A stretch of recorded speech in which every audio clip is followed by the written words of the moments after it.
स्वागत है आपका हमारे चैनल लर्न विद एमडी में। वो वीडियो थोड़ी सी लेट हो गई क्योंकि मेरी तबीयत ख़राब थी, इसलिए 4-5 दिन मैं वीडियो नहीं डाल पाई। उसके लिए बहुत बहुत सॉरी हूँ आप लोगों से कि आप लोग जिस रिदम में लगे हुए थे वो थोड़ी सी कमज़ोर पड़ गई। लेकिन अभी मैं ठीक हूँ, तो हम जल्दी जल्दी वीडियो डालेंगे ताकि आप लोगों के सिलेबस को लेके जो डाउट्स हैं वो एकदम क्लियर हो जाए। तो आज हम जो है सिलेबस जीएस मेंस का जो जीएस भाग 3 है, जिसमें कि हम स्पेशली उसे इकोनॉमिक्स से रिलेटेड कहते हैं कि ये पूरा जो पार्ट है जीएस 3 का वो इकोनॉमिक्स से है रिलेटेड। ठीक है, तो हम भाग 3 की बात करेंगे। और भाग 3 अक्सर लोगों को जो है वो बहुत कठिन लगता है, लेकिन आज जब आप इस सिलेबस को देखेंगे, भाग 3 के सिलेबस को देखेंगे, तो आप देखेंगे कि बहुत ज़्यादा कठिन नहीं है। बस हमारे देखने का तरीका है, हमारे एनालिसिस का तरीका है, बस बाकी सारी चीज़ें बहुत आसान है। ऐसा कोई उसमें बहुत बड़ा हुआ नहीं है। ठीक है, तो आज हम सिलेबस 3 मतलब जीएस मेंस का जो पार्ट 3 है वो देख लेंगे।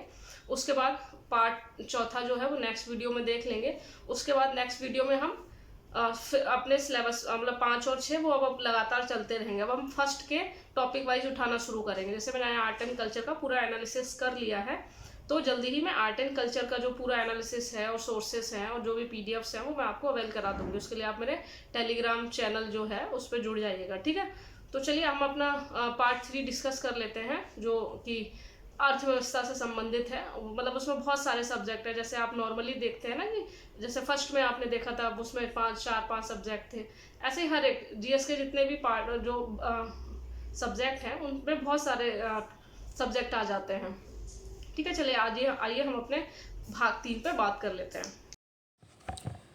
तो हम अपना जो जीएस पार्ट 3 है उस पर डिस्कस करने जा रहे हैं। ठीक है, यहाँ पे आप लिख लीजिएगा जीएस 3।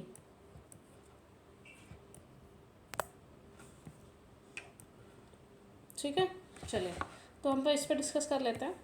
तो सबसे पहले जो इम्पोर्टेंट बात है कि आपका एक से लेके 9 तक, ठीक है, 1 से लेके 9 तक जो है, मतलब 1 2 3 4 5 6, उसके बाद 7 8 9 तक, मतलब 1 से लेके 9 तक ये आपका प्योर अर्थव्यवस्था है, इकोनॉमी है। ठीक है, इकोनॉमी है 1 से लेकर 9 तक। ठीक है, ये बात समझ में आ गई होगी आपको। ठीक है, उसके बाद नेक्स्ट क्या है आपका जो साइंस एंड टेक है, जिसको आप लोग कहते हैं साइंस एंड टेक, है ना, वो आपका जो टॉपिक है वो 10 से लेके आपका 12 तक है। 10 मतलब ये 10 से 12 तक जो है आपका साइंस एंड टेक वाला पोर्शन है। साइंस टेक जिसको आप कहते हैं, साइंस एंड टेक, विज्ञान एवं प्रौद्योगिकी। ठीक है, ये इसमें 3 टॉपिक हैं, 10 11 12। ठीक है, पहले हम इसको बांट लेते हैं कि कितने कितने सब्जेक्ट हैं, उसके बाद एक एक पे बात कर लेते हैं फास्ट। उसके बाद आपका जो 13 टॉपिक है वो आपका एनवायरनमेंट का एक इसी में 13 में ये 13 जो वाला है ये आपका एनवायरनमेंट है टोटल। ठीक है, ठीक है, ये एनवायरनमेंट हो गया। उसके बाद जो 14 है आपका, 14 जो टॉपिक है ये आपका आपदा प्रबंधन है, डिज़ास्टर मैनेजमेंट, आपदा प्रबंधन से रिलेटेड है। ठीक है, ये बात समझ में आई होगी। उसके बाद नेक्स्ट है आपका 15 16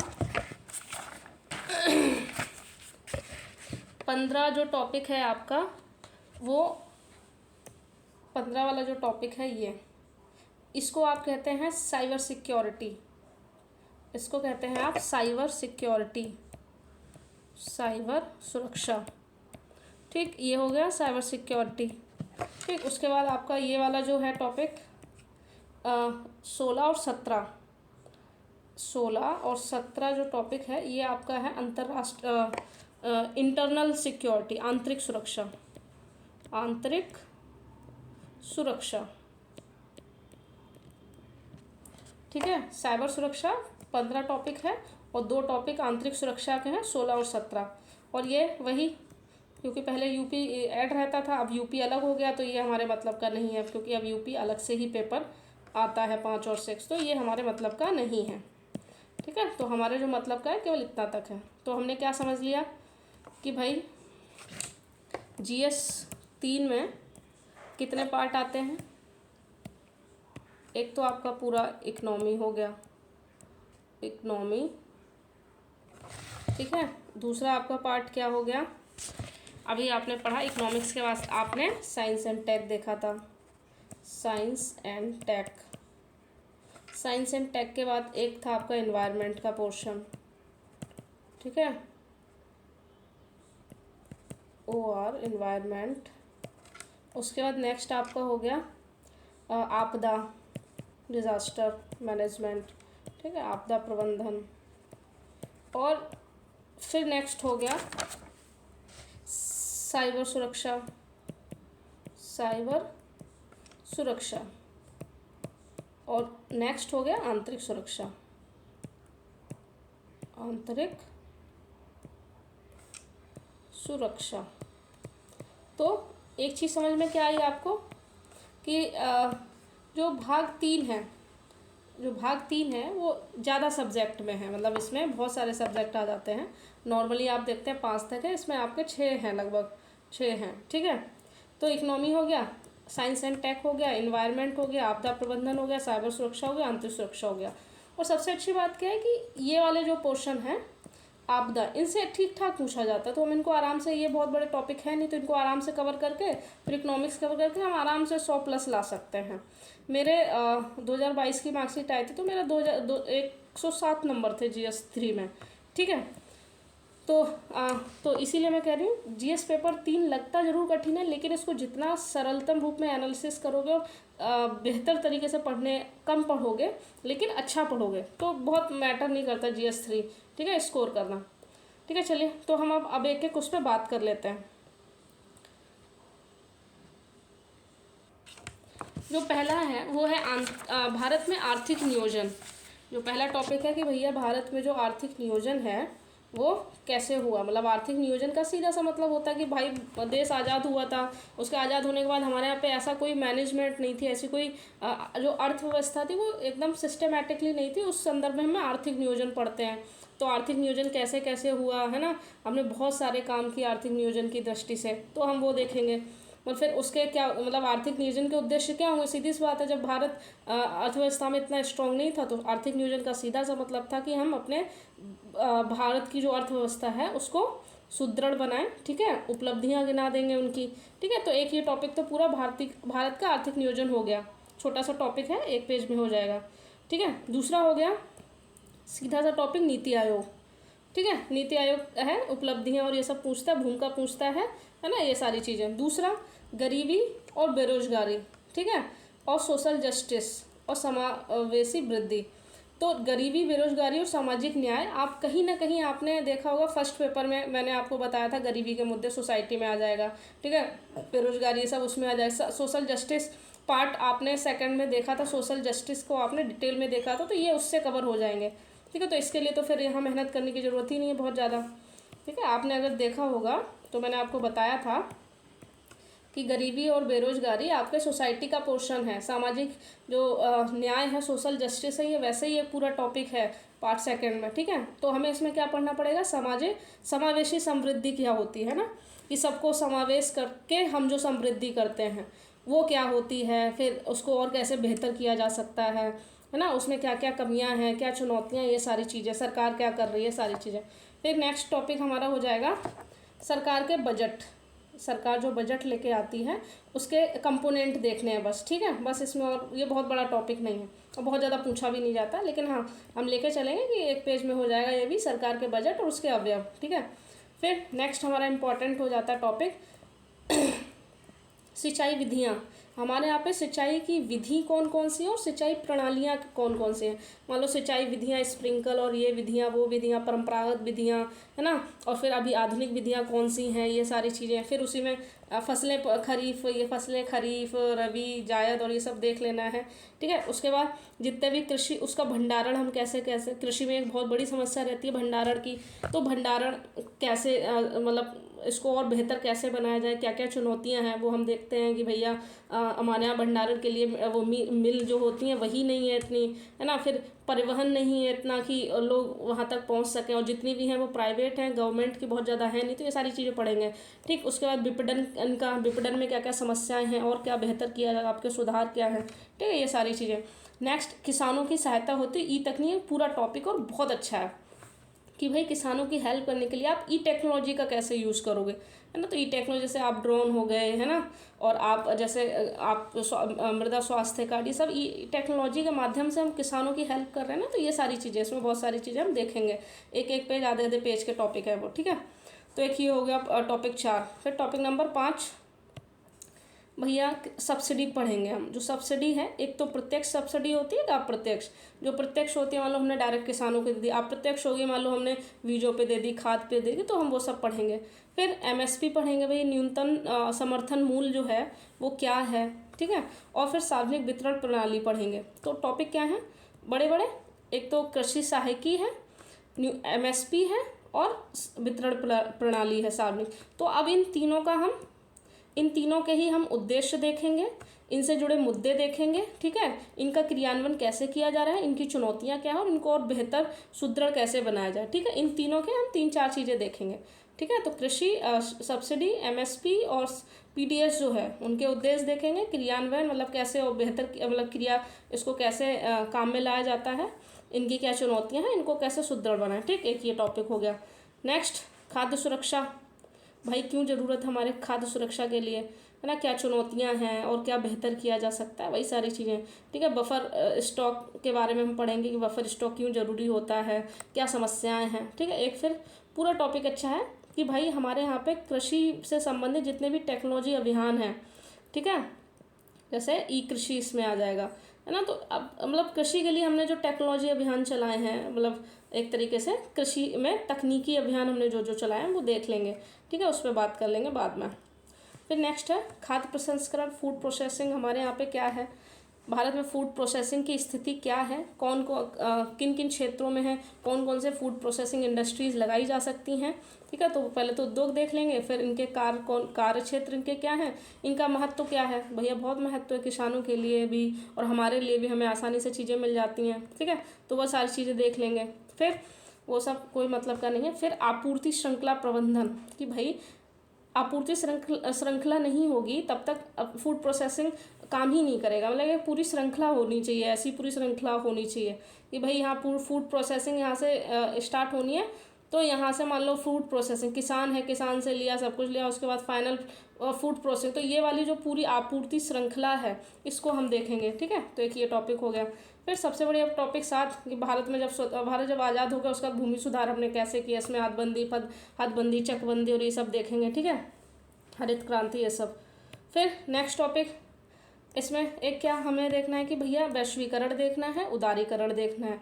हालांकि ये आप फर्स्ट पेपर में भी देख चुके हैं, आप जब देखेंगे तो बहुत सी चीज़ें हैं फर्स्ट पेपर की थर्ड पेपर से मैच कर जाती हैं। तो वैश्वीकरण, उदारीकरण देखना है, उसका प्रभाव देखना है हमें, ठीक है।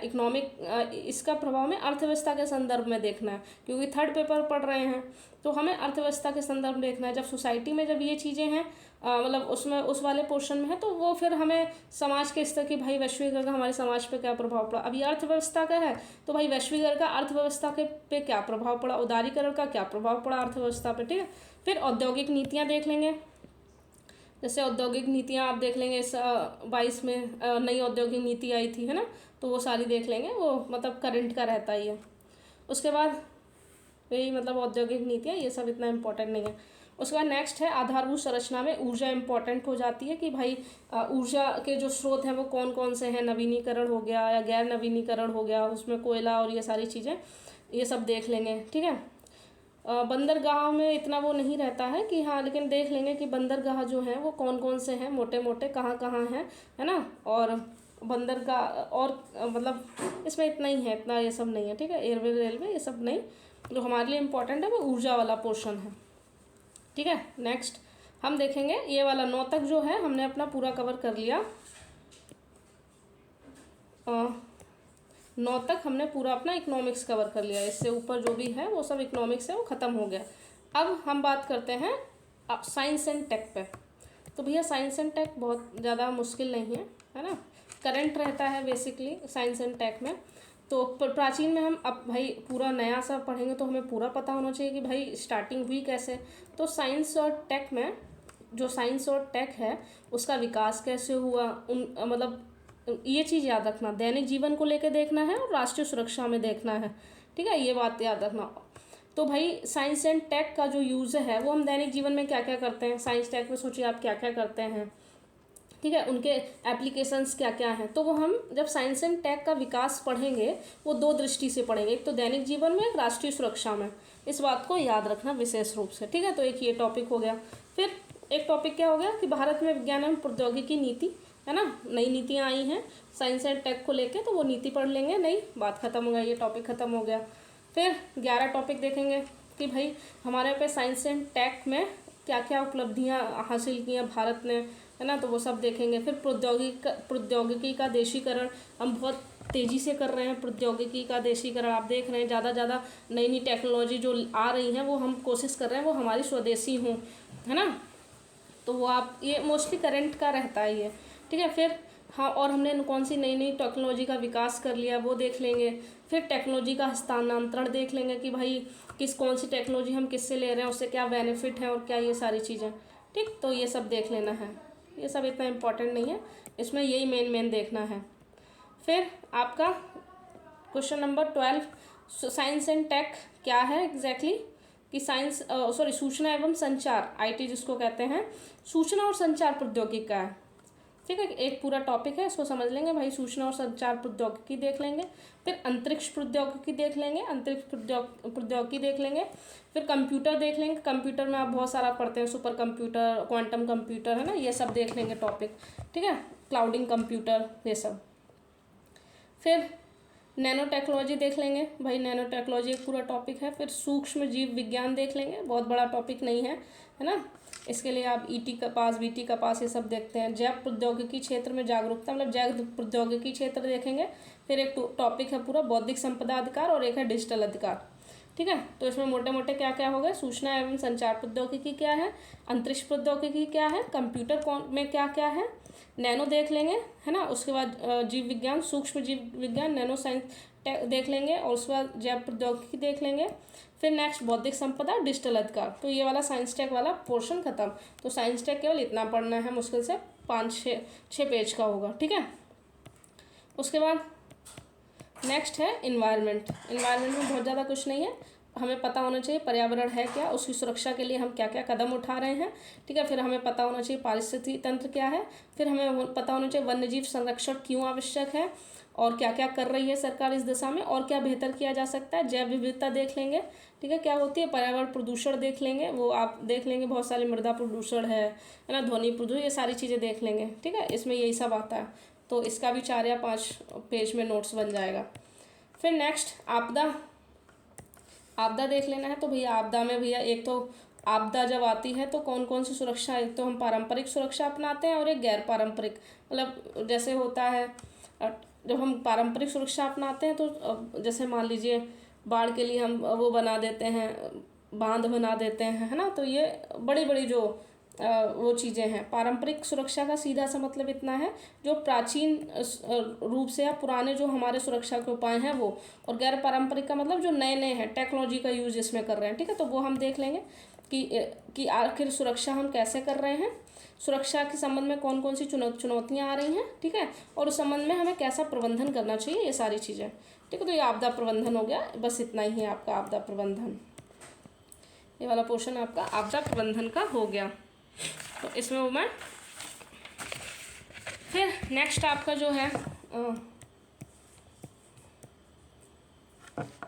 नेक्स्ट 15 टॉपिक है, 15 जो साइबर सिक्योरिटी का ही है पूरा 15 टॉपिक। तो साइबर सिक्योरिटी में हम देख लेंगे कि भैया साइबर सिक्योरिटी, अंतर्राष्ट्रीय सुरक्षा की चुनौतियां, मतलब अंतर्राष्ट्रीय सुरक्षा में जो परमाणु प्रसार है, पहले तो परमाणु प्रसार में परमाणु जो आज हम इतना बनाते जा रहे हैं, पहले तो उनके हम मुद्दे देख लेंगे भैया ये है क्यों, और फिर इसका हमारे अंतर्राष्ट्रीय सुरक्षा की चुनौती में क्या प्रभाव पड़ता है ना। इसके लिए हम आज वर्तमान समय में हम निशस्त्रीकरण पे बात कर रहे हैं, लेकिन उसके बावजूद भी सब परमाणु सुरक्षा, अपने परमाणु हथियार बनाने में होड़ में लगे हुए हैं।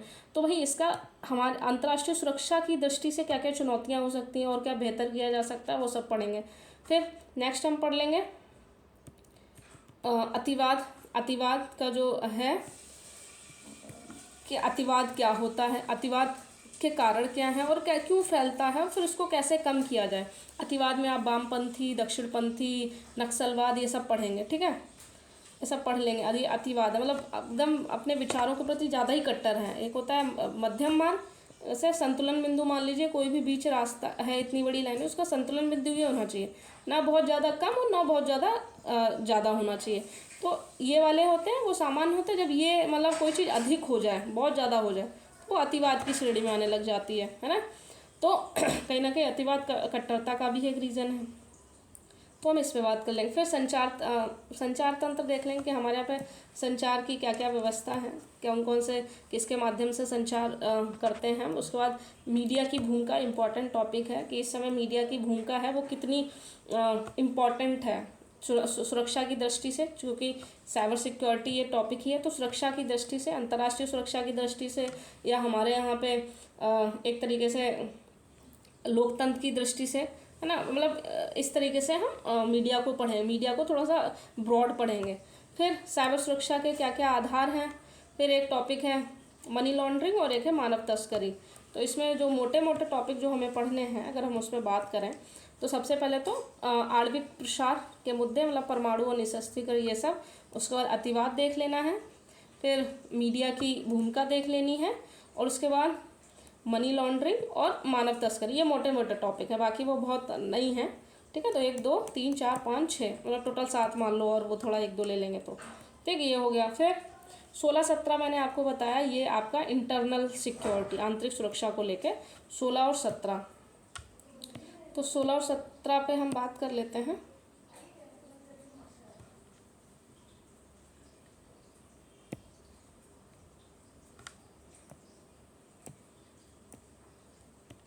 एक सेकंड रुकिए जरा।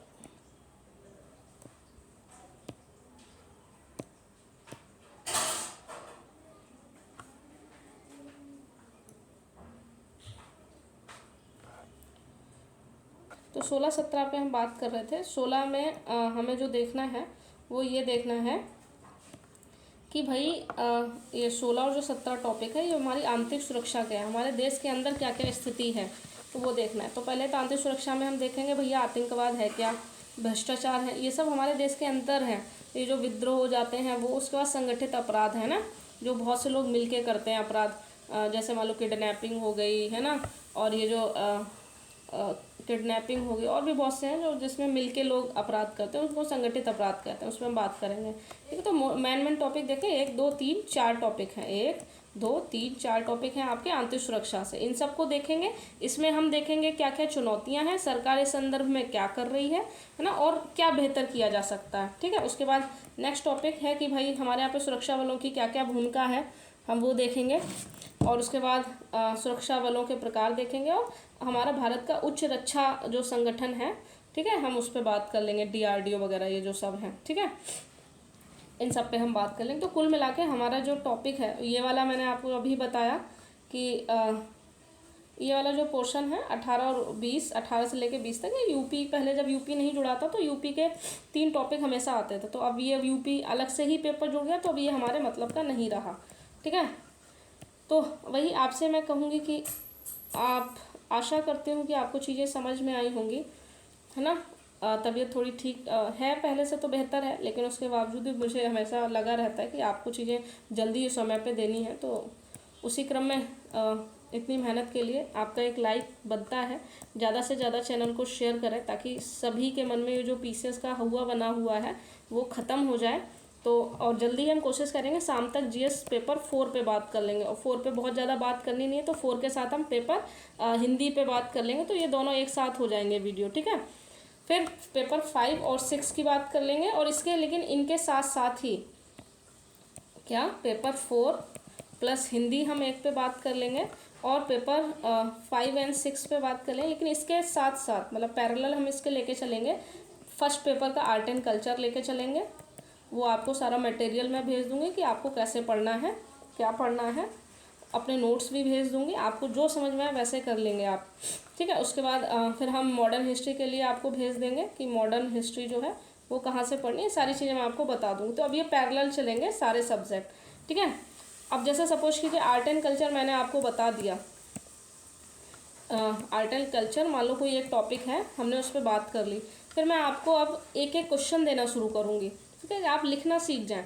अब भाई आप आर्ट एंड कल्चर अब पढ़ रहे होंगे तो आर्ट एंड कल्चर में छोटे छोटे क्वेश्चन देना शुरू करूँगे, फिर आपको बड़े बड़े दूंगी, फिर तो आपको वो पता नहीं चलेगा आप कब कितनी जल्दी आप ऊपर आ जाएंगे, है ना। तो उस विषय में आप बहुत अच्छा करेंगे, फिर आपको ये जो हुआ फुआ बे मतलब का है पीसेस का, ये अपने आप कम हो जाएगा, ठीक है। तो इसीलिए कह रही हूँ चैनल को भाई लाइक किया करिए ज़्यादा से ज़्यादा, ठीक है। चैनल सब्सक्राइब कर ले जो नए हैं, और बाकी न्यूज़ मतलब इन्फॉर्मेशन के लिए आप मेरे टेलीग्राम चैनल को लिंक कर लें। और इससे पहले फर्स्ट सेकंड जो है वो पेपर का एनालिसिस मैं करा चुकी हूँ, मेरे आप वीडियो की लिस्ट में जाके देख लेना। आज मैं प्लेलिस्ट भी बना दूँगी मेंस एनालिसिस, ठीक है, मेंस सिलेबस एनालिसिस करके, तो उसमें मैं वो ऐड कर दूँ, तो आप वहाँ से भी देख सकते हैं, ठीक है। बाकी वही आप सब अच्छा करेंगे, उसमें बिल्कुल कोई डाउट नहीं है, बस मेहनत बहुत करनी है। मेरी ढेर सारी शुभकामनाएं हैं आप सभी के लिए, आप अपने जीवन में अच्छा करें और अपने करियर में अच्छा करें। तब तक के लिए बाकी हमसे जुड़ने के लिए बहुत बहुत आपका शुक्रिया, ठीक है। वीडियो को ही ख़त्म करते हैं। Thank you so much.